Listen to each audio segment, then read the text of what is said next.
ఇకపోతే నెల్లూరు జిల్లాలో ఎంతో పెద్ద చరిత్ర ఉన్న విఆర్ హై స్కూల్ గురించి ఈరోజు ఎమ్మెల్సీ పర్వతిరెడ్డి చంద్రశేఖర్ రెడ్డి సంచలన ఆరోపణలు చేశారు. గత నెల 7వ తేదీ లోకేష్ చేతుల మీద గట్ట విఆర్ హై స్కూల్ పునఃప్రారంభమైన విషయం కూడా తెలిసింది. దానిపైన ఈరోజు మీడియా సమావేశంలో పర్వతిరెడ్డి చంద్రశేఖర్ రెడ్డి సంచలన విషయాలు ప్రకటించారని చెప్పుకోవచ్చు. అసలు విఆర్ హై స్కూల్లో ఏం జరుగుతుంది, విఆర్ హై స్కూల్లో అడ్మిషన్ తీసుకోవాలంటే ఎలాంటి ప్రాసెస్ ఉంది, కానీ ఇక్కడ మంత్రి నారాయణ ఏ విధంగా ఓల పార్టీకి చెందిన కార్యకర్తలకు అభిమానులకు వాళ్లకు ఓట్లు వేసిన వాళ్ళని వెతికి మరి వాళ్ళకి మాత్రమే ఇక్కడ అడ్మిషన్ ఇస్తున్నారని, విఆర్ హై స్కూల్లో అడ్మిషన్ తీసుకోవాలంటే కట్టిగా పేదవాడైతేనే ఇక్కడ అడ్మిషన్ తీసుకోవాలని, కానీ ఇక్కడ దాదాపు ఇటు నారాయణ స్కూల్ కావచ్చు, రత్నం కావచ్చు, శ్రీ చైతన్య కావచ్చు, ఇంకా పేరు మోసిన స్కూల్స్లో ఉండే దాదాపు 100 మంది విద్యార్థులు పైగా తీసుకువచ్చి ఇక్కడ చేర్చారని, అంటే వాళ్ళంతా కూడా టీడీపీకి ఓట్లు వేయబట్టే తీసుకువచ్చి ఇక్కడ చేర్చారని చెప్పి ఎమ్మెల్సీ పర్వతిరెడ్డి చంద్రశేఖర్ రెడ్డి తీవ్రస్థాయిలో ఆగ్రహం వ్యక్తం చేశారని చెప్పుకోవచ్చు. ఈ విఆర్ హై స్కూల్లో మధ్యాహ్నం పెట్టిన మిడ్ డే మీల్స్ కూడా అత్యంత దారుణంగా ఉందని, ఇక్కడ జిల్లా మొత్తం మీద చూసుకుంటే ఈ మిడ్ డే మీల్స్ ఎక్కడ కూడా ఇంత దారుణమైన పరిస్థితులు కనిపించిందని చెప్పి ఒక విఆర్ హై స్కూల్లోనే అత్యంత దారుణంగా మిడ్ డే మీల్స్ ఉన్నారు. గత వైసీపీ ప్రభుత్వంలో ఇటు స్నాక్స్ కానీ, ఇటు మిడ్ డే మీల్స్ కానీ ప్రతి ఒక్కరు కూడా చాలా పౌష్టికాహారం అందించేవాళ్ళని, కానీ ఇప్పుడు అంత సాంబార్ పోసి అంత అన్నం పెట్టి దారుణంగా ఇక్కడ విఆర్ హై స్కూల్లో ఉందని చెప్పి అంటున్నారు. ప్రతి ఒక్కదానికి సంబంధించి పక్క ఆధారాలతో ఈరోజు మీడియా సమావేశం ఏర్పాటు చేశారు. ప్రతి మీడియా ప్రతినిధి కూడా ఒక డాక్యుమెంట్, ఒక సెట్ ఇవ్వడం జరిగింది. ఇందులో ఇక్కడ విఆర్ హై స్కూల్ ఏం జరుగుతుందని చెప్పి క్లుప్తంగా వివరించడం జరిగింది.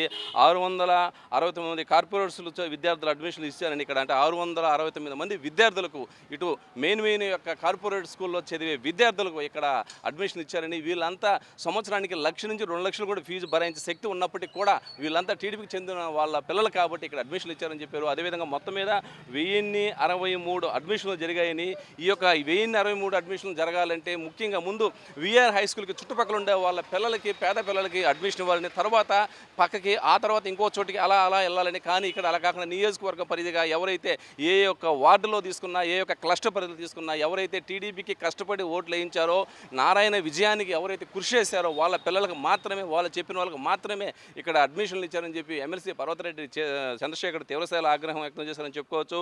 అదేవిధంగా నోట్బుక్స్, విఆర్ హై స్కూల్లో పిల్లలకి ఇచ్చిన నోట్బుక్స్ పై నారాయణ స్కూల్స్కి సంబంధించిన పబ్లిసిటీ ఏమిటి అని చెప్పి తీవ్రంగా ఆగ్రహం వ్యక్తం చేస్తున్నారు. దీన్నే ఉచిత పబ్లిసిటీ అంటారని, పిల్లలకి ఇచ్చే నోట్బుక్స్ మీద ఎక్కడైనా కానీ నారాయణ స్కూల్స్లో ఇన్ని ర్యాంకులు వచ్చాయని, ఈ విధంగా ఆయన పబ్లిసిటీ చేసుకోవడం ఏమిటంటున్నారు. కావాలంటే నేనే ఉచితంగా నోట్బుక్స్ ఇస్తానని చెప్పి కూడా పర్వతిరెడ్డి చంద్రశేఖర్ చెప్పడం జరిగింది. ఏది ఏమైనా కానీ తాను ఇంత దారుణమైన పరిస్థితులు ఎప్పుడు చూడలేదని, ఒక విఆర్ హై స్కూల్లో ఎప్పుడు కూడా మొదటి నుంచి కూడా చాలా పేద పిల్లకాయలు చదివేవాళ్ళని, ఇప్పుడు ధనవంతుల పిల్లకాయలు చదువుతున్నారని చెప్పి ఎమ్మెల్సీ పర్వతిరెడ్డి చంద్రశేఖర్ చెప్పడం జరిగింది.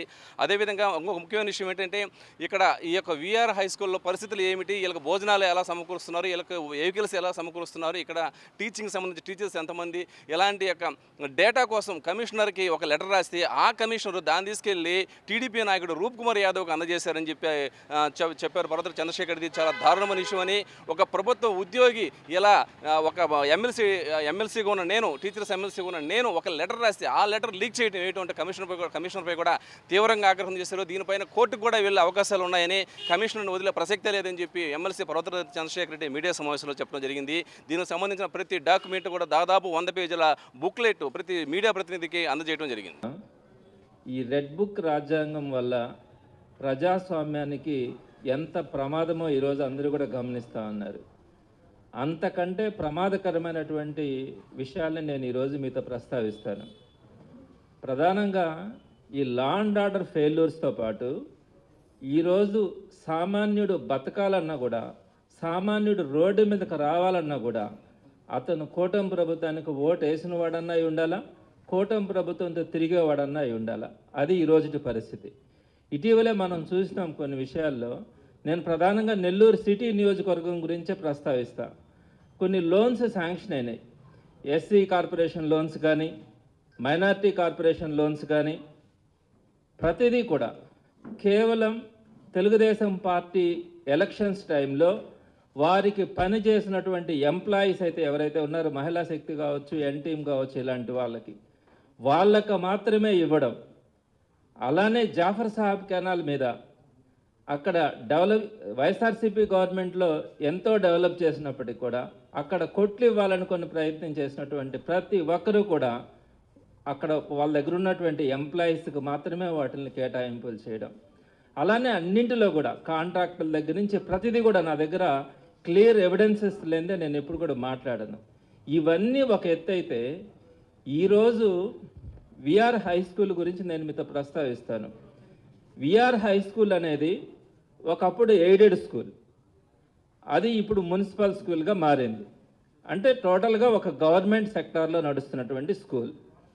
ఒక గవర్నమెంట్ స్కూల్లో కూడా అడ్మిషన్ తీసుకోవాలా అంటే అతను టీడీపీ కార్యకర్త లేదా టీడీపీ నాయకుడు రెఫరెన్స్ చేస్తేనే అక్కడ సీట్లు ఇచ్చే పరిస్థితి ఈరోజు చూస్తూ ఉంటే, ఇది నెల్లూరు ఆంధ్ర రాష్ట్రమే కాదు, భారతదేశంలో కాదు, ప్రపంచంలో కూడా ఎక్కడా కూడా ఒక గవర్నమెంట్ సిస్టంలో రన్ అవుతున్నటువంటి స్కూల్లో అతను ఒక పార్టీ కార్యకర్త, అధికార పార్టీకి కార్యకర్త, నాయకుడు లేదా వాళ్ళు రెఫరెన్స్ ఇస్తేనే అక్కడ అడ్మిషన్స్ చేస్తున్నటువంటి పరిస్థితి మనం ఎక్కడా కూడా చూస్తున్నాం. ఇప్పుడు దాకా చరిత్రలో గవర్నమెంట్ స్కూల్స్లో కూడా మనకు అడ్మిషన్ కావాలా అంటే అతను తెలుగుదేశం పార్టీ నాయకుడు రెఫరెన్స్ ఇస్తేనే అడ్మిషన్ తీసుకునే పరిస్థితిని మనం ఇప్పటి వరకు చరిత్రలో ఎక్కడా కూడా చూడాలో అట్లాంటిది మనం విఆర్ హై స్కూల్లో గమనిస్తూ ఉన్నాం. దీనికి సంబంధించినటువంటి డేటాని నేను మీకు కొంత ఇస్తాను. ఒకటి, టోటల్గా విఆర్ హై స్కూల్లో కొత్తగా అది ప్రారంభమైంది. 1063 అడ్మిషన్లు టోటల్గా అక్కడ చేయడం కూడా జరిగింది. సో ఈ 1063 అడ్మిషన్స్ ఏ విధంగా చేసినారు? మామూలుగా అడ్మిషన్స్ చేయాలా అంటే ఒక హ్యాబిటేషన్ ఏరియా అన్నది ఉంటుంది స్కూల్కి అడ్మిషన్ ఇవ్వాలా అంటే దాని చుట్టుపక్కల ఉండే వాళ్ళకి ఫస్ట్ ప్రయారిటీ ఇవ్వాలా. సీట్లు మిగిలితే ఆ నెక్స్ట్ ఏరియాకి ఇవ్వాలా, ఆ తర్వాత ఆ చుట్టుపక్కల ఏరియాలకి ఇవ్వాలా. అలా ఒక గవర్నమెంట్ స్కూల్లో అడ్మిషన్స్ ఇవ్వాలా అంటే ఆ హ్యాబిటేషన్ ఏరియాని ప్రధానంగా తీసుకొని ఆ చుట్టుపక్కల ఇచ్చుకుంటూ పోవాల్సిన పరిస్థితి ఉంటుంది. ఇక్కడ అలాంటి పరిస్థితి కాకుండా ఒక నియోజకవర్గాన్ని తీసుకొని ఆ నియోజకవర్గంలో డివిజన్ల వారీగా, పోలింగ్ బూత్ వారీగా అక్కడ వాళ్ళకి ఎన్ని ఓట్లు వచ్చినాయి, భవిష్యత్తులో ఎక్కడ ఓట్లు వస్తాయి, అక్కడ మాత్రమే సచివాలయాల దగ్గర నుంచి ఒక డేటా తెప్పించుకొని దాన్ని వాళ్ళ దగ్గర ఉన్నటువంటి ఒక 35 మంది స్టాఫ్కి అప్పగించి 264 మంది టీడీపీ కార్యకర్తలు, నాయకులు ఎవరెవరైతే రెఫరెన్స్ ఇచ్చినారో వాళ్ళందరికీ మాత్రమే కేవలం సీట్స్ ఇచ్చి ఎక్కడ కూడా కాలేజ్ స్కూల్ లోపల ఒక అడ్మిషన్ ప్రాసెస్ స్టార్ట్ చేయడం కానీ, నోటిఫికేషన్ ఇవ్వడం కానీ, అప్లికేషన్ ఇవ్వడం కానీ ఏ ప్రాసెస్ కూడా జరగకుండా నో అడ్మిషన్ బోర్డుని మాత్రం ఒకరోజు మనం చూసినాం. మీరు దానికి ముందు చూడండి, ఎక్కడైనా విఆర్ హై స్కూల్ లోపల అడ్మిషన్ ప్రాసెస్ జరుగుతున్నట్టుగా ఒక అప్లికేషన్ ఇవ్వడం కానీ, ఒక అప్లికేషన్ తీసుకోవడం కానీ, నోటిఫికేషన్ కానీ ఎక్కడ కూడా లేదు. కేవలం నో అడ్మిషన్ బోర్డు. ఏ విధంగా జరిగింది? కంప్లీట్గా మీరు సచివాలయాల దగ్గర నుంచి ఆ డేటా తెప్పించుకొని మీకున్నటువంటి ఎంప్లాయీస్ అందరినీ పెట్టి అక్కడ ఉన్నటువంటి ఆ పోలింగ్ బూత్ వారీగా ఉన్నటువంటి మీ స్టాఫ్ని పిలిపించుకొని ఎవరెవరైతే మన పార్టీ కార్యకర్తలు, నాయకులు ఉన్నారో వారికి మాత్రమే మీరు సీట్లు ఇచ్చిన పరిస్థితి చూస్తూ ఉంటే, ఈరోజు ఒక గవర్నమెంట్ సిస్టంలో నడుస్తున్నటువంటి ఒక స్కూల్లో మీరు కంప్లీట్గా ఒక పొలిటికల్ పార్టీకే మీరు సీట్స్ ఇవ్వడం అన్నది ఎక్కడైనా కూడా మనం చూసామా? సో అటువంటి పరిస్థితి ఈరోజు చూస్తూ ఉన్నాం. నేను మీకు కేవలం ఊరికనే మాటలు చెప్పట్లేదు. 1023 మంది 1063 స్టూడెంట్స్కి సంబంధించి ఫుల్ డేటాని నేను మీ దగ్గర ఇస్తా ఉన్నాను. ఆ స్టూడెంట్ పేరేంటి, ఆ స్టూడెంట్ ఫాదర్ పేరేంటి, అదేవిధంగా అతను ఆధార్ నెంబర్ కానీ, ఫోన్ నెంబర్ కానీ, అతను పార్టీ ఓటరా కాదా, అతనికి రెఫరెన్స్ ఏ తెలుగుదేశం పార్టీలో ఏ క్యాడర్లో ఉండేవాళ్ళు ఇచ్చినారు, ఆ రెఫరెన్స్ ఇచ్చినటువంటి తెలుగుదేశం పార్టీ నాయకుడి పేరేంటి, ఇవన్నీ కూడా టోటల్గా పార్టీ ఓటరా కాదా అన్నది కూడా దీంట్లో మెన్షన్ చేస్తున్నారు. టోటల్గా ఈ 1063 మందికి సంబంధించినటువంటి డేటాని నేను ఈరోజు మీకు ఇస్తా ఉన్నాను. దీన్ని మీరు అందరూ కూడా మీకు తలా ఒక కాపీ కూడా నేను టోటల్గా 1063 అడ్మిషన్స్ విఆర్ హై స్కూల్లో చేస్తే ఆ విఆర్ హై స్కూల్లో చేసినటువంటి 1063 స్టూడెంట్స్కి సంబంధించి క్లియర్ డేటా నేను ఇస్తా ఉన్నాను.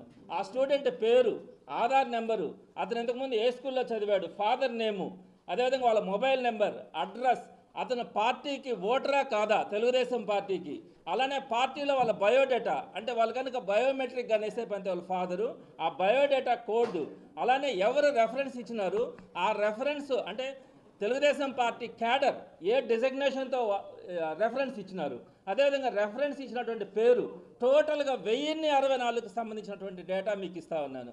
ఈ విధంగా భారతదేశంలో ఎక్కడైనా కూడా ఏ ప్రభుత్వ స్కూల్లోనైనా కూడా కేవలం ఒక పార్టీ బేస్డ్గా ఒక పార్టీకి సంబంధించినటువంటి వ్యక్తులకి అడ్మిషన్స్ ఇచ్చినటువంటి ప్రాసెస్ ఎక్కడ కూడా ఉండదు. నేను ఒక అడ్మిషన్ కోసం అత్యంత పేదవాడైనటువంటి ఒక వ్యక్తిని నేను ఒక టీచర్ ఎమ్మెల్సీగా ఉండి నేను విఆర్ హై స్కూల్లోకి ఫస్ట్ పంపించాను. అసలు అడ్మిషన్ కావాలంటే సార్ ఇవ్వండి అని హెచ్ఎంని అడిగితే మీరు వెళ్ళి ఎన్టీఎంతో మాట్లాడండి అని చెప్పినారు. అప్పుడు నాకు డౌట్ వచ్చింది, అసలు ఏం జరుగుతూ ఉంది? ఒక గవర్నమెంట్ సిస్టంలో ఒక అడ్మిషన్ ప్రాసెస్ జరుగుతూ ఉన్నప్పుడు ఎందుకు ఈ విధంగా జరగట్లేదని చెప్పి తెలిస్తే ఈ విధంగా కంప్లీట్గా జరిగింది. సో ఈ డేటాని మీకు సాఫ్ట్ కాపీగా కూడా ఇస్తాను, అదేవిధంగా మీకు అందరికీ కూడా హార్డ్ కాపీలు కూడా 1063 అడ్మిషన్లకు సంబంధించినటువంటి డేటాని మీకు ఇస్తాను. ఇంకా అదేవిధంగా మీకు నెక్స్ట్ పాయింట్కి వచ్చేటప్పటికి ఇంకొక డేటా కూడా ఇస్తా ఉన్నాను. మొత్తం 204 మంది రెఫరెన్సెస్తో ఒక్కొక్క రెఫరెన్సెస్తో ఎన్ని అడ్మిషన్లు ఇచ్చినారు అంటే ఒక క్లస్టర్ ఇన్ఛార్జ్ పేరు మీద 45 అడ్మిషన్లు ఇచ్చారు. ఇంకొక ఆ పేర్లు కూడా ఇచ్చేస్తాను, నేను ఆ పేర్లు చదవట్లా. ఇంకొక క్లస్టర్ ఇన్ఛార్జ్ పేరు మీద 21 అడ్మిషన్లు ఇచ్చారు. ఒక బిఎల్ఏ మీద 13 అడ్మిషన్లు ఇచ్చారు. ఒక యూత్ మెంబర్ మీద 12 అడ్మిషన్లు ఇచ్చారు. మహిళా శక్తిలో ఒక లీడర్ పేర్లు అన్నీ కూడా ఇచ్చాను, వాళ్ళ పేరు మీద 10 అడ్మిషన్లు. ఇట్లా 204 మందికి సంబంధించి ఒక్కొక్క లీడర్తో ఎన్నెన్ని అడ్మిషన్లు ఇచ్చినారు అన్న డేటా కూడా మీకు సాఫ్ట్ కాపీ కింద మీకు ఇవ్వడం కూడా జరుగుతుంది.